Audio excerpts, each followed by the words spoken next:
नीलम दुपारचं जेवण जेवत होती तेव्हा तिची सासू म्हणू लागली, "अगं सुनबाई, तू आजही स्वतःसाठी भाजी वाचवलीसच ना?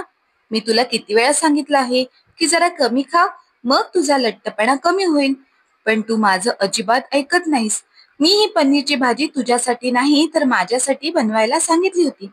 फक्त माझ्यासाठीच बनव. तरीही तू ती स्वतःला खायला वाचवलीसच." हे ऐकून नीलमचे हात थांबले आणि तिच्या डोळ्यात पाणी आले. सासू तिला नेहमी हे सांगायची की तू नेहमी लोणचं, चपाती किंवा डाळ भात आणि लोणचं खात जा. आंबट पदार्थ खाल्ल्याने वजन कमी होण्यास मदत होते. म्हणूनच नीलम जेव्हाही कुठलीही भाजी खायला बसायची तेव्हा सासू आपलं ज्ञान पाजरायला लागायची. जसं काही नीलमला माहित नव्हतं की वजन कमी करण्यासाठी अधिक फळे आणि भाज्यांचे सेवन केले पाहिजे. ती पटकन जेवण उरकून तयार होण्यासाठी तिच्या खोलीत गेली. नीलम लाल रंगाची शिफॉन साडी नेसून तयार झाली तेव्हा तर तिची सासू म्हणू लागली, "अगं सुनबाई, या साडीत तुझं पोट अजूनच जास्त वाढलेलं दिसतंय. आम्हाला ही मुलं झाली होती, पण आमचं पोट कधीच इतकं बाहेर निघालं नाही." नीलमला लाज वाटली. आता डिलिव्हरी नंतर तिचं पोट थोडं जास्तच वाढलं होतं. मग यात तिचा काय दोष? उलट तिला तिच्या तब्येतीची काळजी घ्यायला वेळ सुद्धा मिळत नव्हता. अर्धा दिवस दोन्ही मुलांचे काम सांभाळण्यात जायचा.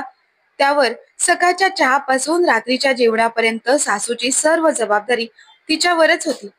अधूनमधून सासूला तहान लागली की ती आपल्या सुनेला ग्लासभर पाण्यासाठी बोलवत असे. अशा स्थितीत दिवसभर धावपळ करूनही घरात सासूबाईंनी कधी तिचं कौतुक केलं नाही. उलट त्या तिच्या लठ्ठपणाबद्दल तिची खिल्ली उडवत असायच्या. अशा वेळी नीलमला वाईट वाटायचं.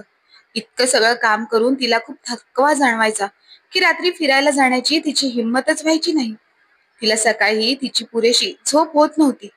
त्यामुळे तिला चालणे किंवा व्यायाम वगैरे करू ती शकत नव्हती. तसंही जेव्हा तिची डिलिव्हरी झाली तेव्हा ऑपरेशन करून डिलिव्हरी झाली होती. तेव्हा डॉक्टर म्हणाले होते की ऑपरेशनच्या 4 महिन्यानंतर तुम्ही फिजिओथेरपिस्टला भेटून घ्या. ती तुम्हाला व्यायाम सांगेल.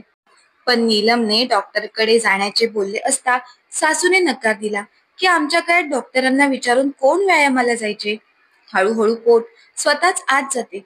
जर फक्त तू घरची कामे खूप कष्टाने कर तर तुझे पोट ठीक होईल. पण नीलमचे पोट आत जाऊ शकले नाही आणि आता या विषयावर सासू तिला टोमणे देत होती. बरं, नीलमने तिच्या साडीचे पदर ओढून पोट लपवण्याचा अयशस्वी प्रयत्न केला आणि आपला 1 वर्षाचा मुलगा वेदला कडेवर घेऊन ती घराला कुलूप लावून रस्त्यावर आली. तिच्या सासूने ऑटो चालकाला आवाज दिला आणि सासू आणि सून दोघी ऑटोमध्ये बसल्या. अर्ध्या तासानंतर दोघीही सारिकाच्या घरी पोहोचल्या. तिथे पोहोचताच सासूने तिला स्वयंपाकघरात जाण्यास सांगितले आणि ती स्वतः सारिकासोबत हॉलमध्ये बसली आणि तिची मुलगी सारिकासोबत बोलू लागली. नीलमने किचनमध्ये जाऊन तिच्या साडीचा पदर कमरेला खोचला. तिने भांड्यांवरील झाकणे काढली तेव्हा एका भांड्यात भिजलेले वटाणे दिसले. त्याशिवाय स्वयंपाकघरात दुसरी कोणतीही तयारी केली नव्हती. तिने आधी भाजी तयार करण्याचा विचार केला. मागे वळून पाहिलं तर मोठमोठ्या पिशव्यांमध्ये बरेच सामान ठेवलेले दिसले. सर्व साहित्य शोधून तिने कामाला सुरुवात केली. तिच्या नंदेने तिच्या मोबाईलवर आधीच यादी पाठवली होती, ज्यामध्ये लिहिले होते की आजच्या कार्यक्रमासाठी कोणते पदार्थ तयार करायचे आहेत. त्यामुळे नीलम त्यानुसार कामाला लागली. एका बाजूला तिने दूध गरम करण्यासाठी ठेवले, कारण तिला खीर करायची होती. यासोबतच सुक्या भाजीसाठी बटाटे व मेथीची भाजी कापण्यास सुरुवात केली. बटाटे आणि मेथीची भाजी कापल्यानंतर भाजीचा मसाला तयार करण्यासाठी तिने आले आणि लसूण सोलून कापण्यास सुरुवात केली. कांदा कापताना तिच्या डोळ्यातून अश्रू वाहू लागले. काम करत असताना तिला थोडी तहान लागली, म्हणून तिने 2 घोट पाणी पिऊन घसा शांत केला. नीलम किचनमध्ये मोठमोठ्या भांड्यांसोबत एकटीच धडपडत होती. तेवढ्यात तिचा मुलगा वेदचा रडण्याचा आवाज आला. भांडी टाकून ती बाहेर गेली तेव्हा दिसलं तिला की सासू आणि नणंद खोलीत गप्पा मारत बसल्या होत्या आणि वेद हॉलमध्ये जमिनीवर एकटाच बसला होता. हे बघून नीलमला खूप वाईट वाटले.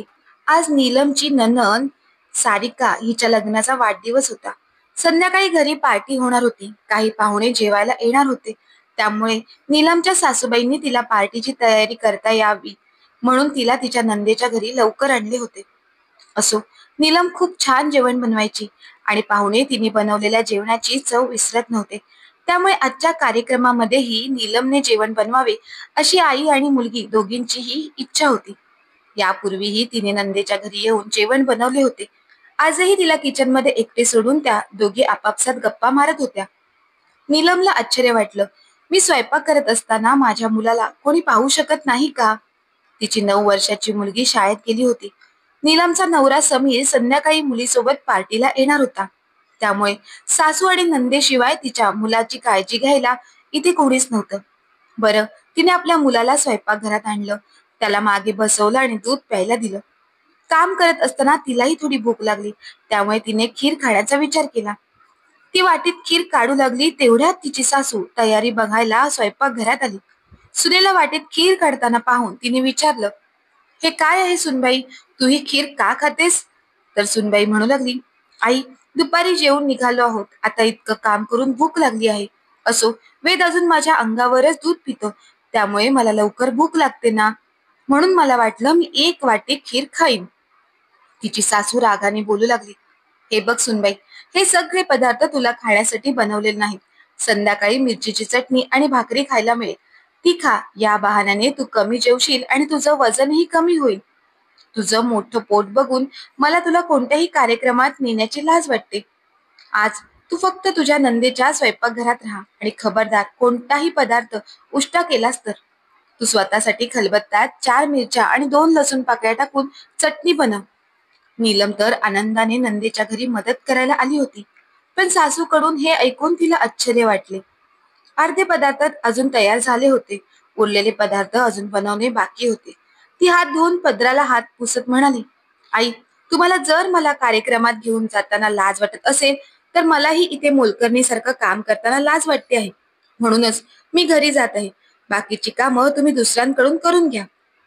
असे म्हणत ती पर्स उचलू लागली, तर सासू म्हणाली, तू हे काय बोलत आहेस? मी तुला इथे फक्त कामासाठी आणले आहे. तू तुझं शरीर पाहिलं आहेस का? तू खरंच एखाद्या कार्यक्रमात जाण्याच्या लायक दिसतेस का?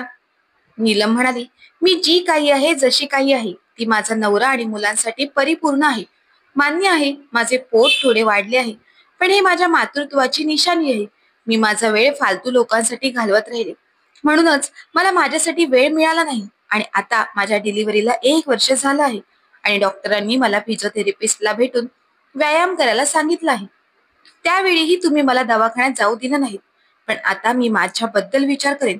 मी तंदुरुस्त राहण्यासाठी व्यायाम करेन. माझ्या चरबीच्या पोटामुळे मला लाज वाटते म्हणून नाही. असं म्हणत ती बाणासारखी किचन मधून बाहेर पडली. तिची सासू अवाक होऊन बघत राहिली. तेवढ्यात नीलमची नणंद स्वयंपाकघरात आली. ती विचारू लागली, आई, वहिनी कुठे गेल्या? तर सारिकाची आई रागाने म्हणाली, अगं, ती काम सोडून पळून गेली आहे. जाडी कुठली? जाड माणसाला जाड म्हटल्यावर वाईट वाटतं. आता सारिकालाही काळजी वाटत होती की सगळी कामं कोण सांभाळणार. मग रडत रडत तिने स्वयंपाक करणाऱ्या बाईला फोन केला.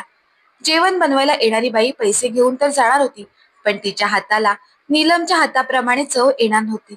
पण त्या दोघीही नीलमचा फक्त वापर करत राहिल्या आणि तिला कोणताही आदर दिला नाही. त्यामुळे एक दिवस हे घडणे निश्चित होते. आता नीलमनेही ठरवले होते की तिची खिल्ली उडवणाऱ्यांकडून तिचा वापर करणे थांबवायचे आणि फक्त स्वतःवर लक्ष केंद्रित करेल आणि मुलांची काळजी घेईल. घरी पोहोचताच तिने फोन करून समीरला सगळा प्रकार सांगितला. तोही संतापला आणि म्हणाला की तू जेवण बनवायला तिथे न राहून योग्य काम केलेस. आईला तुला एखाद्या कार्यक्रमाला घेऊन जायची लाज वाटत असेल, तर मी पण त्या कार्यक्रमात जाणार नाही. मी आज डॉक्टरांना फोन करून नंबर लावतो. आज संध्याकाळीच आपण दवाखान्यात जाऊया. तू फिजिओथेरपिस्टला विचार आणि ती तुला जो कोणताही व्यायाम सांगेल, उद्यापासून तो व्यायाम सुरू कर. तब्येतीची पण काळजी घे. नीलमला खूप बरे वाटले की या सगळ्यात तिचा नवऱ्याने तिला साथ दिली होती आणि दुसऱ्या दिवसापासून तिच्या आयुष्यात बदल होणार होता. एखाद्या व्यक्तीला विनाकारण त्रास दिला की एक ना एक दिवस नीलमप्रमाणे त्या व्यक्तीची सहनशक्ती संपून जाते आणि आपल्या घरातील आनंदाचे वातावरण बदलून पूर्ण कुटुंब विस्कळीत होते. म्हणून घरातील वरिष्ठ व्यक्तींनी आपल्या अधिकार कोणावरही लादू नयेत. नीलमची सासू आता दुसऱ्या दिवशी घरी तर आली होती, परंतु तिची आता नीलमच्या नजरेला नजर देण्याची हिंमत होत नव्हती, कारण तिची चूक तिच्या लक्षात आली होती. मित्र आणि मैत्रिणींनो, नीलमने तिच्या सासूला दिलेला हा झटका योग्य होता का? याविषयी आपले काय मत आहे ते कमेंट बॉक्स मध्ये आम्हाला कमेंट करून नक्की कळवा. आणि जर का तुम्हाला ही गोष्ट आवडली असेल तर गोष्टीला लाईक करा, शेअर करा. धन्यवाद.